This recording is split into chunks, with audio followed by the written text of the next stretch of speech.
Hi everyone, welcome to Arma Vibes Grammar Class Day 4.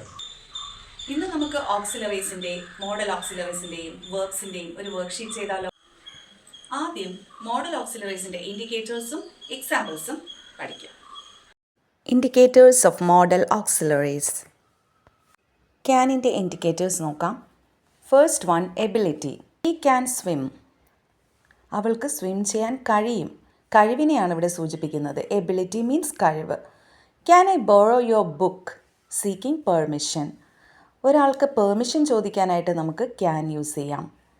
Request. Can you lend me your file? ഇവിടെ ഒരു അപേക്ഷയാണ്. Can I carry your luggage? This is an offer. ഒരു offer കൊടുക്കുന്നതിനും നമുക്ക് can use ചെയ്യാവുന്നതാണ്.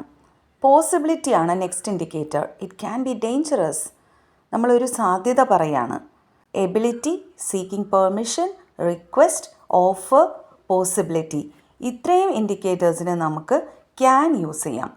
Can use ചെയ്യേണ്ട മെയിനായിട്ടുള്ള സാഹചര്യങ്ങൾ ഇവയൊക്കെയാണ്. Hope you all understood.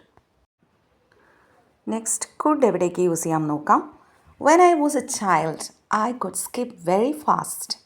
ഇതൊരു പാസ്റ്റ് എബിലിറ്റിയാണ്. മുൻപ് ഞാൻ ചെയ്തിരുന്ന ഒരു കഴിവ് എന്നതിനെ സൂചിപ്പിക്കുന്നു. We could select good food.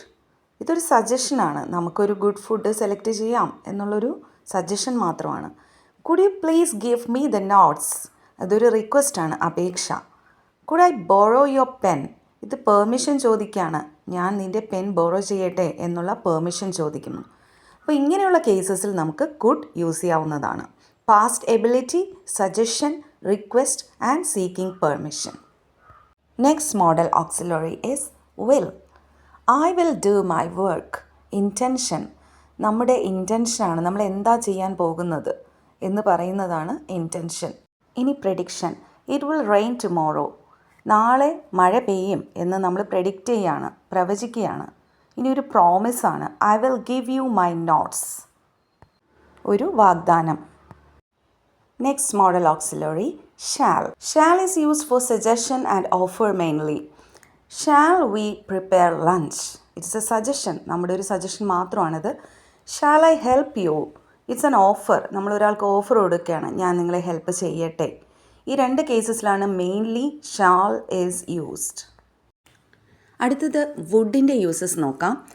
Would you prefer coffee or tea? ഇതൊരു പ്രിഫറൻസ് ആണ്, നമ്മുടെ ചോയ്സ് ആണ്. ഇതിലേത് നിങ്ങൾ പ്രിഫർ ചെയ്യുന്നു എന്ന് ചോദിക്കാനായിട്ട് വുഡ് യൂസ് ചെയ്യുന്നു. Invitation. Would you come to my party? Birthday party. ഇതൊരു ഇൻവിറ്റേഷനാണ്. ഇൻവൈറ്റ് ചെയ്യാനും നമ്മൾ വുഡ് യൂസ് ചെയ്യുന്നു. Next one, would you mind if I'm late? ഇതൊരു പൊളൈറ്റ് റിക്വസ്റ്റ് അല്ലെങ്കിൽ സീക്കിംഗ് പെർമിഷനാണ്. നിങ്ങൾക്ക് പ്രശ്നമുണ്ടോ ഞാൻ ലേറ്റായിട്ട് വന്നാൽ? ഇങ്ങനെയുള്ള വളരെ വിനീതമായ ഒരു റിക്വസ്റ്റ് അല്ലെങ്കിൽ ഒരു അപേക്ഷയാണ് നമ്മൾ would you mind if I'm late എന്ന് ചോദിക്കുന്നത്. She would talk for long hours. അത് അവരുടെ പാസ്റ്റ് ഹാബിറ്റാണ്. അവൾ ഒരുപാട് മണിക്കൂറുകൾ സംസാരിച്ചിരുന്നു എന്ന് പറയുന്നത് ഒരു പാസ്റ്റ് ഹാബിറ്റാണ്. ഷുഡിൻ്റെ യൂസസ് നോക്കാം. Advice. We should listen to our elders. ഇതൊരു ഉപദേശമാണ്. You should check the calendar. ഇതൊരു റെക്കമെൻഡഡ് ആക്ഷനാണ്. നിങ്ങളത് ചെയ്യണം എന്ന് നമ്മൾ റെക്കമെൻഡ് ചെയ്യുന്നു. ഇതിനും ഷുഡ് യൂസ് ചെയ്യുന്നു. മെയിൻലി ഷുഡ് യൂസ് ചെയ്യുന്നത് ഈ രണ്ട് കേസസിലാണ്. മേയുടെ ഇൻഡിക്കേറ്റേഴ്സ് ഒത്തിരിയുണ്ട്. May I help you? It's an offer. May I close the door? Seeking permission. Permission ചോദിക്കാൻ മേ യൂസ് ചെയ്യുന്നു. ഓഫറിന് വേണ്ടിയിട്ട് മേ പറയുന്നു. May I have some water? ഇതൊരു റിക്വസ്റ്റാണ്. കുട്ടികൾ സാധാരണ ചോദിക്കാറുള്ളത് പോലെ may I get in? May I drink some water? It may rain. അതൊരു സാധ്യതയാണ്, possibility. May God bless you. ഒരാളെ വിഷ് ചെയ്യാനും നമ്മൾ മേ യൂസ് ചെയ്യുന്നു. Might is used for future possibility. The guest might drop in at night. ഭാവിയിലെ ഒരു കാര്യം നടക്കും എന്ന് നമ്മൾ പ്രവചിക്കുന്നു. ഒരു സാധ്യത പറയാണ്, ഭാവിയിലെ ഒരു കാര്യത്തിൻ്റെ നടക്കാനുള്ള സാധ്യതയാണിത്. നെക്സ്റ്റ് ഔട്ട് ടുവിൻ്റെ ഇൻഡിക്കേറ്റേഴ്സ് നോക്കാം. You ought to do your duty. ഇതൊരു ഉപദേശമാണ്, നിങ്ങൾ നിങ്ങളുടെ ഡ്യൂട്ടി ചെയ്യണം. The players ought to be here at any time. ഇതൊരു പ്രോബബിലിറ്റിയാണ്, ഒരു സാധ്യതയാണ്, അവരിവിടെ ഉണ്ടാവാം. പ്ലെയേഴ്സ് ഇവിടെ ഉണ്ടാവാം എന്നുള്ള ഒരു പോസിബിലിറ്റിയാണ്. അപ്പോൾ ഈ മെയിൻലി ഈ രണ്ട് കേസസിലും നമ്മൾ ought to യൂസ് ചെയ്യുന്നു. മസ്റ്റിൻ്റെ ഇൻഡിക്കേഷനാണ് ഒബ്ലിഗേഷൻ. ഒബ്ലിഗേഷൻ മീൻസ് ഡ്യൂട്ടി, ഒരാളുടെ ഡ്യൂട്ടി അല്ലെങ്കിൽ ഒരാളുടെ കടമയാണ് എന്ന് പറയുന്നതാണ് obligation. You must listen to your parents. ഇതൊരു ഡ്യൂട്ടിയാണ്, നിങ്ങളത് ചെയ്തേ പറ്റൂ. ഇങ്ങനെയുള്ള കേസിലാണ് നമ്മൾ മസ്റ്റ് യൂസ് ചെയ്യുന്നത്. നീഡ് ഓർ നീഡിൻറ്റ്, നീഡിൻ്റെ നെഗറ്റീവ് ഫോമാണ് needn't. You need to learn AI. ഇതൊരു കമ്പൽഷനാണ്, നിർബന്ധമായും നമ്മൾ ഇത് പഠിച്ചിരിക്കണം അല്ലെങ്കിൽ നിർബന്ധമായും നമ്മളിത് ചെയ്യണം എന്ന് പറയുന്ന കേസസിൽ നീഡ് അല്ലെങ്കിൽ നീഡിൻ്റെ അതിൻ്റെ നെഗറ്റീവ് യൂസ് ചെയ്യാം. നമ്മുടെ ആവശ്യമാണ് ഇത് ചെയ്യേണ്ടത് എന്ന് ഓർമ്മിപ്പിക്കുന്ന രീതിയിലുള്ളതാണ് നീഡ്. ഇനിയൊരു വർക്ക്ഷീറ്റ് ചെയ്താലോ? Underline the main verb and circle the auxiliaries.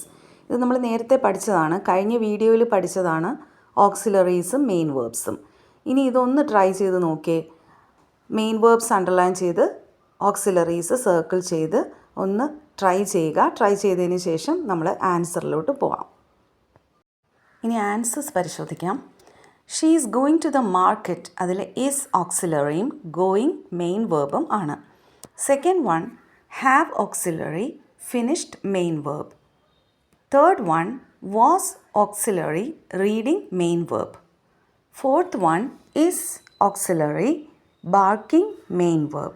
And the fifth one are auxiliary and learning is the main verb.